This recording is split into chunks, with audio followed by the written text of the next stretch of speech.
The morning mist clung to the rolling hills of our family farm like a shroud, and I couldn't help but think how fitting it was for Grandpa's funeral day. I stood in my best suit, which wasn't saying much for a farm boy, watching as neighbors and distant relatives gathered around the old oak tree where we'd laid him to rest. The same tree where he used to tell me stories about building this place from nothing, about the land that ran in our blood. My Uncle Derek stood across from me, his city clothes pristine and his expression appropriately somber. He'd barely visited in the past decade, always too busy with his real estate business in Atlanta to bother with what he called that old dirt farm. But here he was now, playing the grieving son perfectly. The preacher's words about dust returning to dust seemed to echo longer than they should have in the humid Georgia air. As dirt hit the simple pine coffin, I thought about all the conversations Grandpa and I had shared about this land, about legacy, about family. He'd always promised that the farm would be mine someday, that I was the one who understood what this place meant. After the service, as folks headed back to the house for sweet tea and casseroles, Derek approached me with an expression I couldn't quite read. There was something calculating in his eyes that made my stomach turn, though at the time I couldn't put my finger on why. The house filled with the gentle murmur of condolences and childhood memories shared over deviled eggs. I moved through it all like a ghost myself, accepting hugs and handshakes while my mind kept drifting to the empty rocking chair on the front porch where Grandpa should have been sitting, critiquing everyone's parking jobs. 3 days later, we gathered in the musty office of Mr. Patterson, Grandpa's lawyer for the past 30 years. The old man's glasses perched on the end of his nose as he shuffled through papers with the deliberate pace of someone who'd done this hundreds of times before. Derek sat across from me, his leg bouncing with barely contained energy. "Now then," Mr. Patterson began, clearing his throat, "let's proceed with the reading of Samuel Morrison's last will and testament, dated—" He paused, squinting at the document. "March 15th, 2023. My heart sank immediately. March 2023. But Grandpa had told me just last Christmas that he'd updated his will years ago, back in 2019, to ensure I'd inherit the farm. Something cold settled in my stomach as Mr. Patterson continued reading. The words that followed hit me like a physical blow. According to this will, the entire 200-acre farm, the house, the equipment, everything was being left to Derek. I was mentioned only as a recipient of Grandpa's old pocket watch and $1,000 for his years of assistance. Derek's attempt at looking surprised was almost insulting. He placed a hand over his heart and shook his head slowly, as if this news was as shocking to him as it was devastating to me. But I caught the brief flash of satisfaction that crossed his face when he thought no one was looking. "I'm sorry, Jake," Derek said, his voice dripping with false sympathy. "I had no idea Dad was planning this. Maybe he thought I'd be better equipped to handle the business side of things, with my experience in real estate." I sat there in stunned silence, trying to process how everything I'd believed about my future had just evaporated. The farm where I'd worked every summer since I was 12, where I'd learned to drive on the back 40, where I'd planned to raise my own family someday. It was all gone. That night, I couldn't sleep. I kept replaying every conversation I'd ever had with Grandpa about inheritance, about the farm's future. He'd been so specific, so certain. "This land will be yours, Jake," he'd said more times than I could count. "You're the only one who really loves it the way it deserves to be loved." I found myself wandering the house at 3 a.m., touching familiar objects and wondering how long it would be before Derek had them all packed away or sold off. In Grandpa's study, I sat in his worn leather chair and tried to make sense of it all. The timeline bothered me most. March 2023 was right around when Grandpa had been in the hospital with his heart attack. Derek had visited then, his first time back to the farm in almost 2 years. He'd stayed for a week, supposedly to help with recovery, but now I wondered what else he might have been doing during those long afternoons when I was at work. I pulled out my phone and started Googling information about will disputes and fraud. The more I read, the more convinced I became that something wasn't right. Everything I found suggested that dramatic changes to inheritance, especially ones that contradicted years of stated intentions, should be viewed with suspicion. But what could I do? I was just a farmhand with a high school education and barely enough money in my savings account to hire a lawyer for a consultation, let alone mount a legal challenge against someone with Derek's resources. The system seemed designed to protect people like him, not people like me. Still, as I sat there in the pre-dawn darkness, I made myself a promise. I wasn't going to let this go without a fight. Grandpa deserved better than this. And so did I. The next morning, I called in sick to my job at the feed store and spent the day going through every paper in Grandpa's study. If there was evidence of the original will he'd mentioned, I was going to find it. Derek had given me 2 weeks to get my affairs in order before he took possession of the property, so time was running short. I found bank statements, insurance papers, receipts for equipment purchases going back decades, but nothing that looked like a will or any legal documents related to inheritance. Grandpa had been meticulous about keeping records, which made the absence of any estate planning documents even more suspicious. Around noon, I drove into town to visit Mrs. Henderson, who had been Grandpa's closest neighbor and friend for 40 years. If anyone knew about his true intentions for the farm, it would be her. I found her in her garden, her weathered hands tending to tomato plants with the same care she'd shown for 6 decades of summers. "Oh, Jake, honey," she said when she saw me approach, her face immediately clouding with concern. "I heard about the will reading. I just can't believe Samuel would do such a thing. Why, just last fall he was telling me how proud he was that you were going to carry on the family tradition."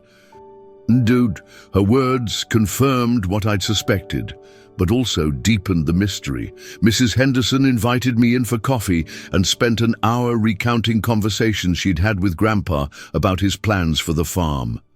Every story she told reinforced my conviction that the will Mr. Patterson had read wasn't the one Grandpa had actually wanted. "You know," she said as I was getting ready to leave, "your grandfather was always so careful about important things. I'd be surprised if he didn't keep backup copies of something as important as a will somewhere safe." Those words stayed with me as I drove back to the farm. Somewhere safe. But where would Grandpa have hidden something like that?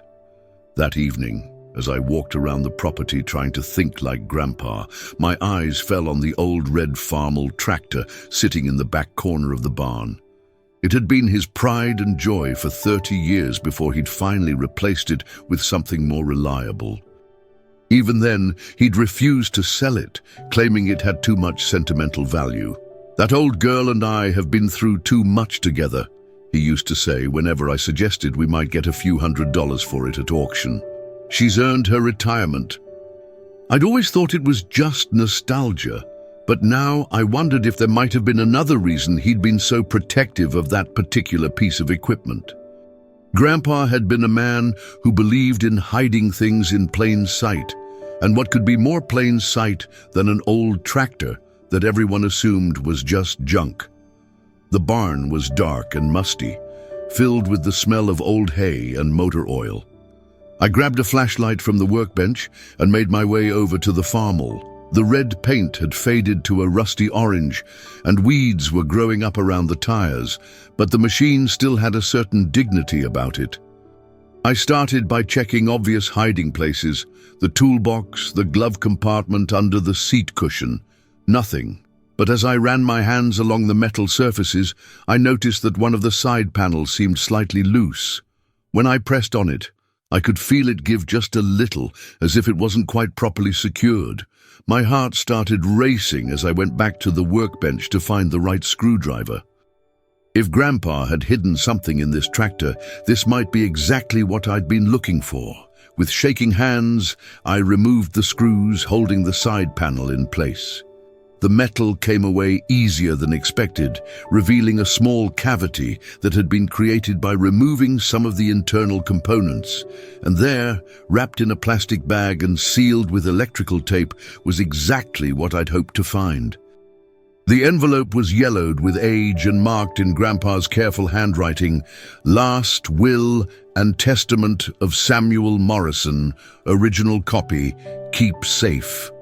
My hands trembled as I carefully opened the sealed envelope and pulled out the documents inside. The will was dated August 12, 2019, nearly 4 years before the one Derek had presented. And as I read through it by flashlight in that dusty barn, I felt a mixture of vindication and rage that nearly brought me to my knees. According to this will, the real will, the farm was indeed left to me, along with specific instructions about caring for the land and preserving the family legacy. There was also a handwritten note attached, clearly in Grandpa's writing. "Jake, if you're reading this, it means something has gone wrong with my estate planning. This is my true will, witnessed and notarized properly. Don't let anyone take what belongs to you and this family.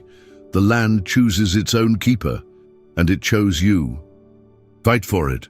I sat there in the darkness, holding proof that my entire world hadn't actually ended 3 days ago. But I also realized that this was just the beginning. Derek had somehow managed to substitute a fake will for the real one, and I had no idea how he'd accomplished such a thing or what kind of legal battle I was about to face. One thing was certain, though. I wasn't going to let him steal my inheritance without a fight. Grandpa had trusted me enough to hide this evidence where only someone who truly knew him would think to look. Now I had to be worthy of that trust. The next morning, I drove straight to the office of Sarah Mitchell, the only lawyer in our small town who I thought might be willing to take on a case like this. She was young, fresh out of law school, and had recently started her own practice after working for a few years in the district attorney's office. Sarah listened carefully as I explained the situation and showed her the documents I'd found in the tractor. Her eyes widened as she examined the papers, comparing them to copies of the will that had been filed with the probate court. "This is incredible, Jake," she said, her voice filled with professional excitement. "What you found here could be evidence of serious fraud.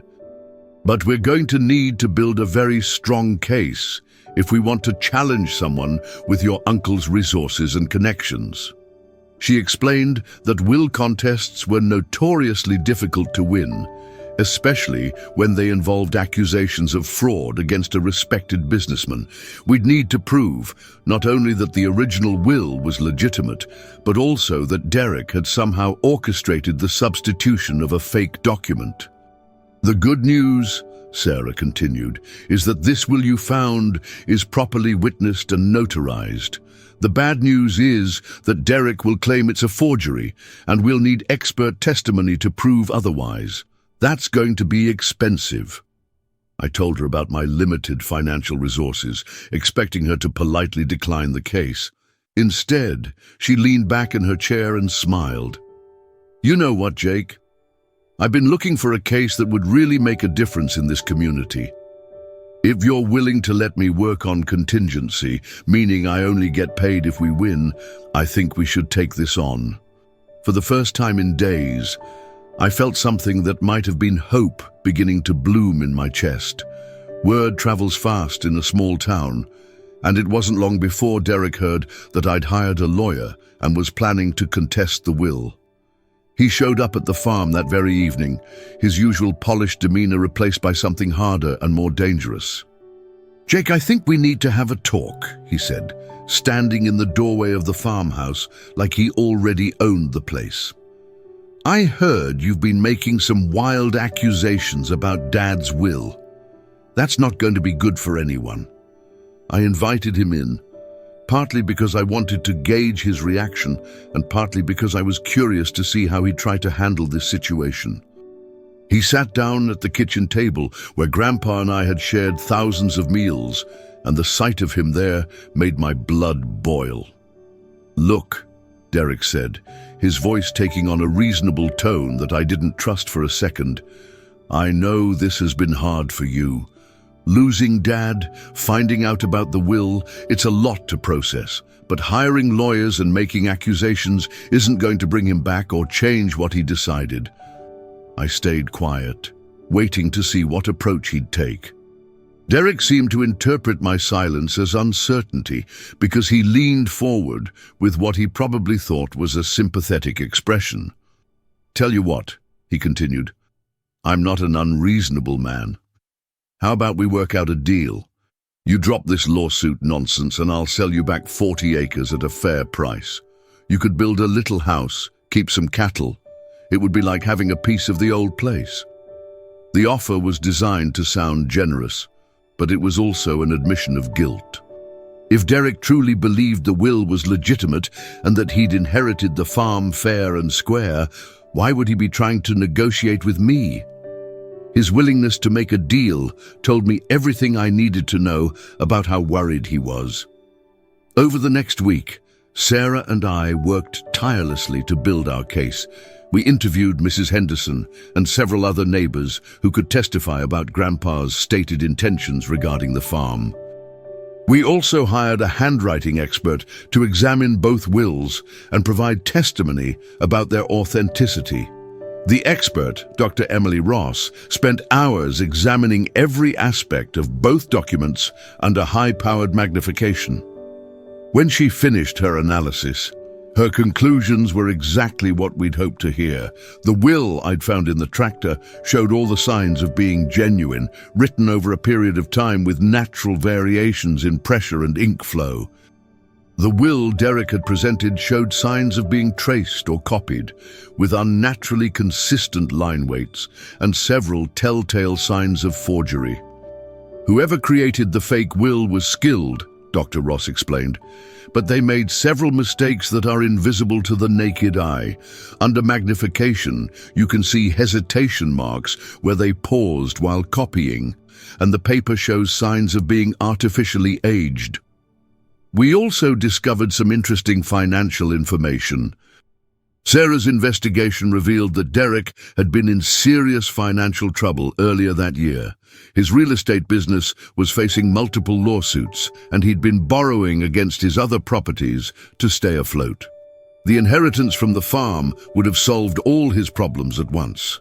But perhaps our most important discovery came when Sarah tracked down the witnesses who had supposedly signed Derek's version of the will. One had moved to Florida and had no memory of ever witnessing Grandpa's signature. The other had died 6 months earlier, meaning he couldn't have witnessed a will that was supposedly signed in March. With each piece of evidence we uncovered, I became more confident that we could prove Derek's fraud, but I also knew that he wasn't going to give up without a fight. The courthouse was packed on the morning of our hearing. Word had spread throughout the county about the Morrison family will contest, and it seemed like half the town had shown up to see how it would play out. I'd never been comfortable being the center of attention, but I tried to focus on what Grandpa would have wanted me to do. Derek arrived with 2 expensive-looking lawyers from Atlanta, their perfectly pressed suits and briefcases making Sarah and me look like David facing Goliath.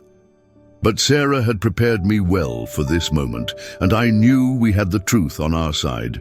Judge Williams, who had been on the bench for 25 years, listened carefully as both sides presented their opening arguments. Sarah laid out our case methodically, explaining how we'd discovered the original will and what the expert analysis had revealed about the document Derek had submitted. Derek's lead attorney, a silver-haired man named Thornton, countered by arguing that the will I'd found was obviously a fake created after Grandpa's death in an attempt to defraud the rightful heir. He painted me as a desperate young man who couldn't accept his grandfather's final decision. "Your Honor," Thornton said in his polished courtroom voice, "Mr. Morrison clearly had second thoughts about leaving such a valuable property to someone so young and inexperienced. The will dated 2023 represents his mature, final judgment about how his estate should be distributed." When it came time for witness testimony, Mrs. Henderson took the stand and spoke with quiet dignity about the conversations she'd had with Grandpa over the years. Her testimony was powerful because everyone in the courtroom knew her reputation for honesty and her long friendship with my grandfather, Dr. Ross's expert testimony about the handwriting analysis was equally compelling, though I could see Derek's lawyers taking careful notes, preparing their cross-examination. The turning point came when Sarah called Derek himself to the stand. She'd warned me that this was a risky strategy. If Derek was a skilled liar, he might be able to convince the judge that his version of events was true. But Sarah believed that under pressure, he might reveal something that would help our case.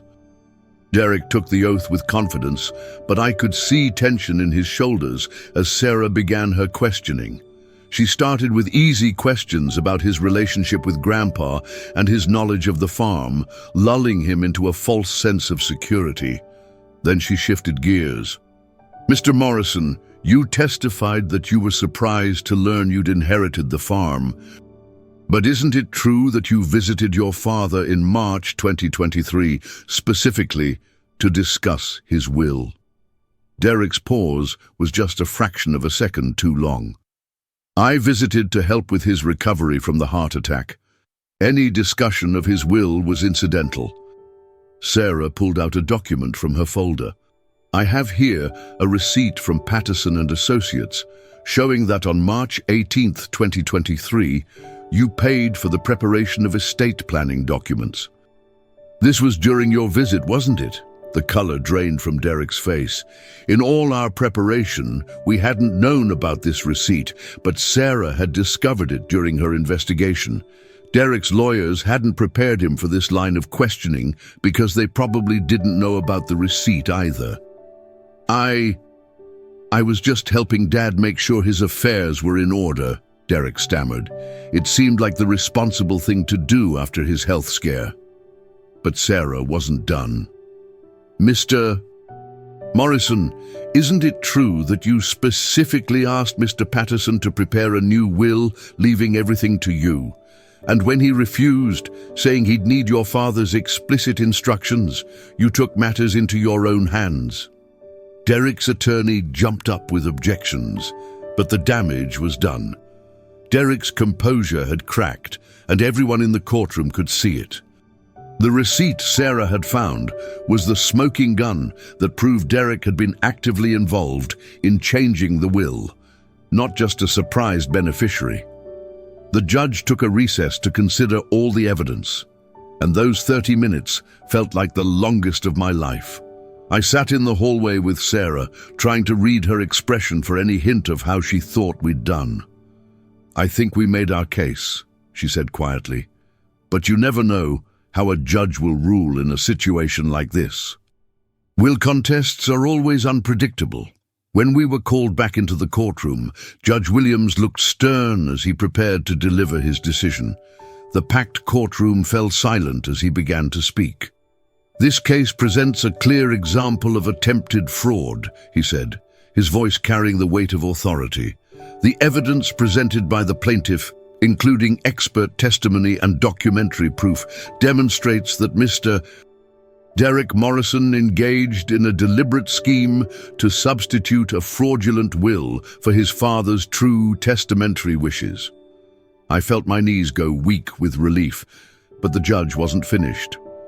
"The original will dated 2019, found hidden on the property, shows all the characteristics of authenticity, while the will presented by Mr. Derek Morrison shows clear signs of forgery.